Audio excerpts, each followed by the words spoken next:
ஆண்டவராகிய இயேசுவின் உயிர்ப்பு திருவிழிப்பு திருப்பலி.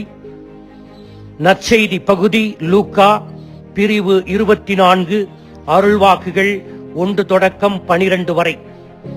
எகிப்தின் பிரமிடுகள் பண்டைய உலகின் 7 அதிசயங்களில் ஒன்றாக உலக புகழ் பெற்றவை. இறந்த சடலங்கள் அனைத்தும் பதனீடு செய்யப்பட்டு வெள்ளை துணியால் மூடி அடக்கம் செய்யப்பட்ட பிரம்மாண்டமான கல்லறைகள்.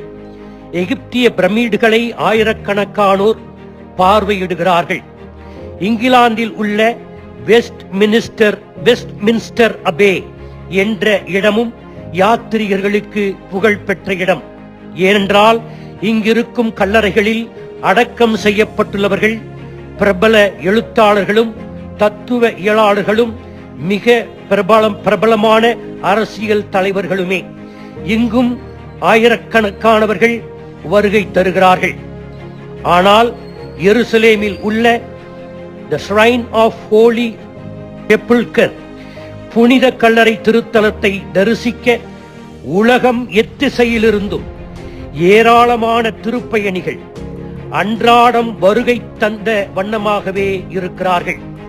அந்த கல்லறையின் நுழைவாயிலில் எழுதப்பட்டுள்ள வாசகம் இன்றைய நற்செய்தியில் 2 வானதூதர்கள் பெண்கள் சிலருக்கு காட்சியளித்து சொன்னதையே அங்கு எழுதி வைத்திருக்கிறார்கள். அவர் இங்கே இல்லை என்பதுதான் அந்த வாசகம். இயேசு எங்கும் உயிருடன் இருக்கிறார் என்பதே அந்த வார்த்தை சொல்லும் மறைமுக உண்மை. இயற்கையின் விதிகளை மீறி இயேசு செய்த மிகப்பெரிய அற்புதத்தை கொண்டாடும் விழாதான் உயிர்ப்பு விழா. நியூயார்க்கின் கார்டினலாக இருந்த கார்டினல் டிமோத்தி டோலனிடம் ஒரு நற்செய்தி நிருபர் வந்து பேட்டி எடுத்தார். உங்கள் வாழ்க்கையில் மிகப்பெரிய தாக்கத்தை ஏற்படுத்திய நபர் யாராவது இருக்கிறார்களா என்று கேட்க கார்டினல் அதற்கு தயக்கமின்றி இயேசு கிறிஸ்துதான் என் வாழ்க்கையில் மிகுந்த செல்வாக்கு மிகுந்தவர் என்று பதிலளித்தார். சற்று குழப்பத்துடன் நேர்காணலில் ஈடுபட்டிருந்த நிருபர் தனது கேள்வியை தெளிவுபடுத்தினார். நான் உயிருள்ள ஒருவரை குறிப்பிடுகிறேன். அதற்கு கார்டினல், இயேசு இன்றும் உயிரோடு இருக்கிறார் என்பது என்னுடைய வெறும் நம்பிக்கை மட்டுமல்ல, மாறாக நான் பெற்ற நேரடியான அனுபவத்தின் உறுதிப்பாட்டோடு சொல்லுகிறேன் என்றார். ஈஸ்டர் என்பதற்கு feast of the fresh flowers என்பது பொருள். புதிய பூக்களின் விழா. இந்த நாட்களில் நீங்கள் இத்தாலி தேசத்திற்கு பயணம் சென்றால் இதை காணலாம். மிகவும் காய்ந்து போன மரக்கிளையிலிருந்து இலைகளே இல்லாமல் பூக்கள் வண்ண வண்ணமாய் பூத்து குலுங்கும். ஈஸ்டர் என்ற வார்த்தையில் ஈஸ்ட், கிழக்கு என்ற வார்த்தை மறைந்திருக்கிறது. சூரியன் கிழக்கில் உதிப்பதை எப்படி யாராலும் நிறுத்த முடியாதோ, தடுக்க முடியாதோ, அதே போல இயேசு என்ற பேரொளியை யாராலும் எந்த கல்லறையாலும் கூட கட்டுப்படுத்த முடியாது, நிறுத்த முடியாது. உயிர்ப்பு விழா மிகப்பெரிய விழாவாக திரு அவை கொண்டாடுவதற்கு 4 மிக முக்கியமான காரணங்கள் உண்டு. 1, தொடக்க கிறிஸ்தவர்களின் அசைக்க முடியாத நம்பிக்கை இயேசு உயிர்த்தெழுந்தார் என்பதே. அந்த நம்பிக்கையில்தான் சீடர்கள் ஏராளமாக சேருகிறார்கள். வேத சாட்சி மரணம் அடைகிறார்கள். 3 நூற்றாண்டுகள் அவர்கள் இயேசுவுக்காக இரத்தம் சிந்தினார்கள், காயப்பட்டார்கள், துன்புறுத்தப்பட்டார்கள். இயேசு செய்த புதுமைகளில் மிகப்பெரிய புதுமை இந்த உயிர்த்தெழுதல். இயேசு ஆண்டவர் என்பதை இந்த விழா அறிவிக்கிறது.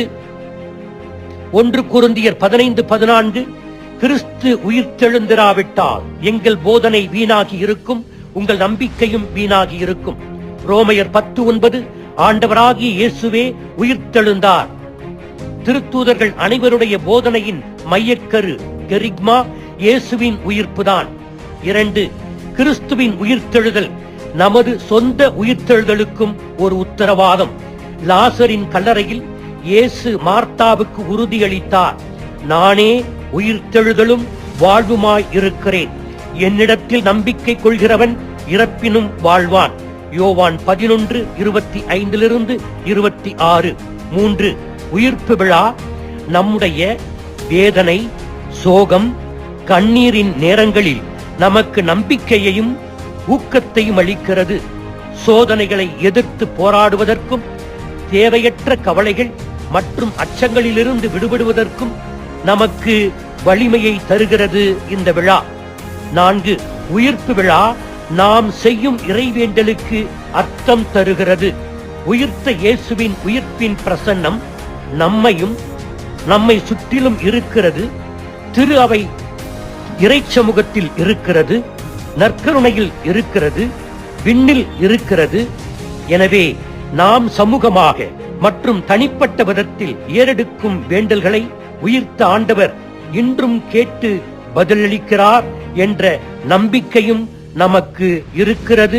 அதுவே நமக்கு அர்த்தத்தை தருகிறது. இன்றைய விழா படிப்பிக்கின்ற படிப்பினை: 1. Crucifixion is only for 3 hours, but resurrection is forever. எனவே நாம் உயிர்ப்பின் மக்கள், அல்லேலூயா மக்கள். இயேசுவின் உயிர்ப்பை அனுபவித்த வாழ்வை வாழ்வோம். நமது பாவங்கள், தீய பழக்க வழக்கங்கள், போதை வஸ்துக்கள், விரக்தி, ஊக்கமின்மை, ஏமாற்றம், சந்தேகம் போன்ற கல்லறைக்குள் நம்மை நாம் புதைக்க அனுமதிக்க கூடாது. மாறாக நமது அன்றாட வாழ்வில் சலிப்பு, ஏமாற்றம், விரக்தி, வலி, துன்பம், வேதனை, நோய் இவற்றின் மத்தியில் இறைவனின் உயிரோட்டமான பிரசன்னத்தை அனுபவித்து மகிழ்ச்சியோடும் அமைதியோடும் வாழ வேண்டும். 3. உயிர்த்த ஆண்டவரின் பிரசன்னம் நம்மிலும் பிறரிலும் உள்ளதை உணர்ந்து கட்டுப்பாடான கிறிஸ்தவ வாழ்க்கையை வாழ வேண்டும். நாம் ஒரு திருப்பயணியாக இருக்கிறோம் என்பதை இந்த யூபிலி ஆண்டு நினைவுபடுத்துகிறது. பில்கிரிம் என்ற வார்த்தைக்கு வெளிநாட்டில் இருக்கிறோம் என்பது பொருள். பிரெஞ்சு மொழியிலே இப்படித்தான் மொழிபெயர்க்கப்படுகிறது. பில்கிரிம் என்றால் டு பி இன் அப்ராட்.